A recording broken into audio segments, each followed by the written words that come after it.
I now give the floor to the distinguished representative of Lebanon. Thank you, Mr. President. Monsieur le Président, je vous remercie d'avoir convenu à ce débat ouvert du Conseil de sécurité sur un thème qui touche profondément l'ensemble de l'humanité, qui touche notre conscience collective et nos valeurs humaines. Nos remerciements vont également à tous les intervenants pour leur contribution et leur engagement. Nous saluons à cette occasion la présence parmi nous de l'homme qui répare les femmes, le docteur Mukwege, et des femmes qui parlent au nom de nous tous, Nadia Mourad et Inas Miloud. Monsieur le Président, la guerre n'est souvent pas seulement une mitrailleuse sordide, une grenade grossière ou un char criminel. Le terrorisme n'est pas réductible à une idéologie aussi menteuse que meurtrière. Les conflits, les guerres et le terrorisme sont aussi synonymes de femmes subissant au prix de leur chair et de leur corps des violences impensables et des traumatismes indélébiles. Quand leurs propres corps sont transformés en armes d'assaut contre elles, nous nous retrouvons tous devant l'impératif moral et éthique d'agir. Agir comme obligation morale et responsabilité collective. Agir pour défendre et protéger, pour prévenir et dissuader, pour enquêter et responsabiliser, pour dénoncer et juger, pour ne plus jamais permettre, tant aux acteurs étatiques qu'aux acteurs non étatiques, de brandir les corps des femmes comme arme contre elles, ou de recourir au viol comme arme de terrorisme et aux violences sexuelles, quelles qu'elles soient, comme tactique de guerre. Mais aussi agir en garantissant à toutes les victimes survivant aux violences sexuelles les droits qui sont les leurs, dont la santé sexuelle et reproductive.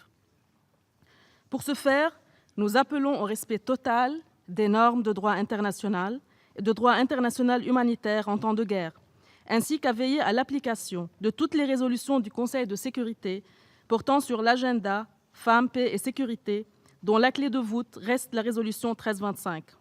Dans ce cadre, rappelons que cette résolution et toutes celles qui ont suivi soulignent l'évidence que la femme est une partenaire incontournable et essentielle à la paix et à la sécurité dans le monde et que son implication dans les négociations et les efforts de paix assurait une voie certaine vers une paix durable.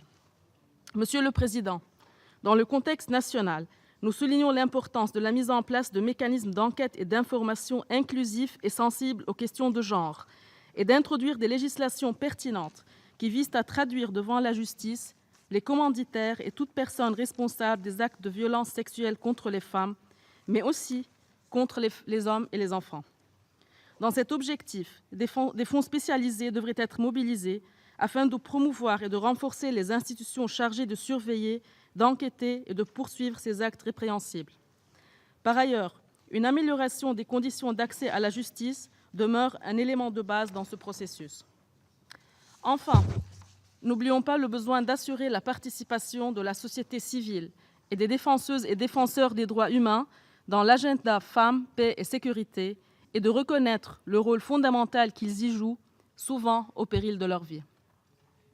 Monsieur le Président, en quelques mots, ce qu'il nous faudra désormais envisager, c'est de passer du déni à l'aveu, passer de l'intimidation et de la stigmatisation à l'autonomisation, passer du silence de l'humiliation au courage de la vérité, passer de l'indifférence à la compassion, passer de l'impunité à la justice, passer de l'injustice à la réparation, passer des paroles aux actions.